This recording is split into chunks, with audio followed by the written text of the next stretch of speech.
as a nutritionist, this is my scare with heart disease because it runs in my family, right? So every year since I was a little girl, even a teenager, my cholesterol levels have gone through the roof. My total cholesterol is like in 300s, my LDL's in the 200s, my HDL is also very high, which people consider that good, but it's not really good cholesterol. It's just a different boat carrier, right? So you have two boat carriers. You have your LDL and your HDL.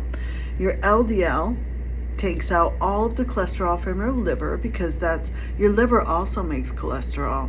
So the liver packages up their cholesterol, puts it in the LDL boat, and brings it out to all the cells, because without cholesterol we would die. So there's this catch-22, right?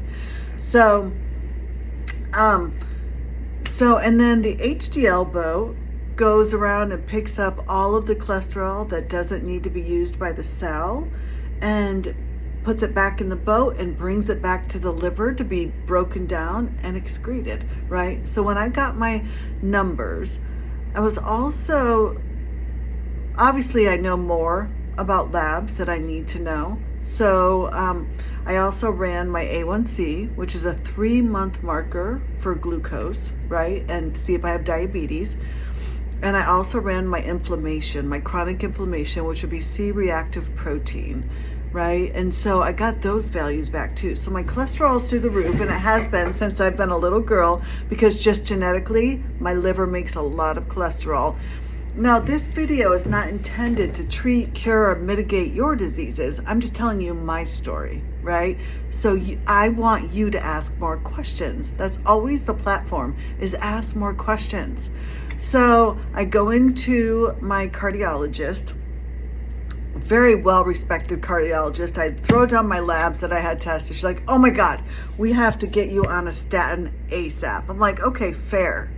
However, would you be willing to run a calcium score test, a stress test, and then a vein or an ultrasound of my veins and my arteries? And she's like, yeah, we'll do that, but we still have to get you on a statin. I said, well, can we just do that first? And then if I come back and things are out of control, I'll go ahead and and I don't eat horribly. I'm a nutritionist. I eat really well. So it's just genetics. I'm telling you, it's just genetics. And then also too, when I was younger, I had a sugar addiction, but I don't think that has any part. It's just my liver manufacture. So you get cholesterol from two sources. You get it from the food you eat, which is not that much, but then your liver makes most of your cholesterol. So she agreed, thankfully, to run all 3 tests for me. And so I went back into her office, and she's like, how you doing? I said, I'm nervous. I was really feeling at the moment that she was gonna wheel me in to have a stent put into one of my arteries. She goes, okay, well, don't worry, sit down. We'll just go through one test at a time. I said, okay, great. And then so we looked at my calcium score test, and that's the amount of calcium plaque built up in the arteries. Like, that's plaque in the arteries. So that's what I thought was going to be really high. She goes, you don't have any plaque in your arteries. I'm like, wow, okay, super. I said, what about my veins? She's like, your veins and your arteries are perfect. I said, what about the stress test? She goes, your heart and everything is like an elite athlete. I'm like, okay, so no statin? She's like, no statin. And I'm like, okay, well, I have a theory. What if I told you that my inflammation was low and my blood sugar levels were low? She's like, well, whatever you have, I don't know what it is, but I want to bottle it. And I'm trying to tell her it's about inflammation, chronic inflammation, your C-reactive proteins. It's about your A1C. My A1C was 5.0. My inflammation was below 0.9. So whenever you have cholesterol mixed with inflammation, it's going to build up as plaque in the arteries, right? Because cholesterol is like a Band-Aid. And wherever there's injury, so if you have inflammation, it's injury. So wherever there's injury, it's going to build up, right?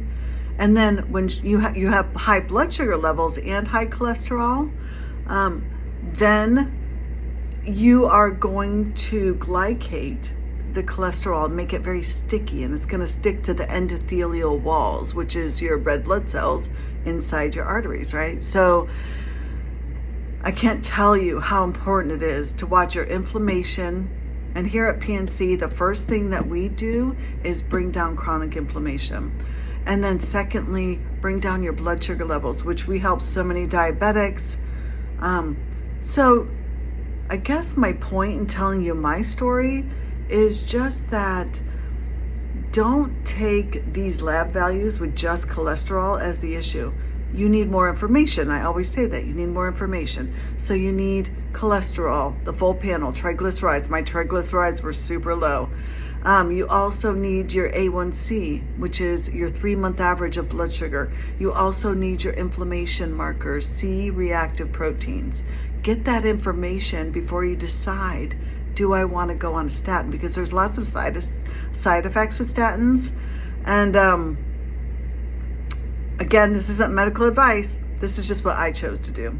And I have a lot of information, I have a lot of studies, and I knew to ask for more information. I'm just encouraging you to do the same thing. So if you need to call us, if you have questions, reach out. We're happy to answer your questions.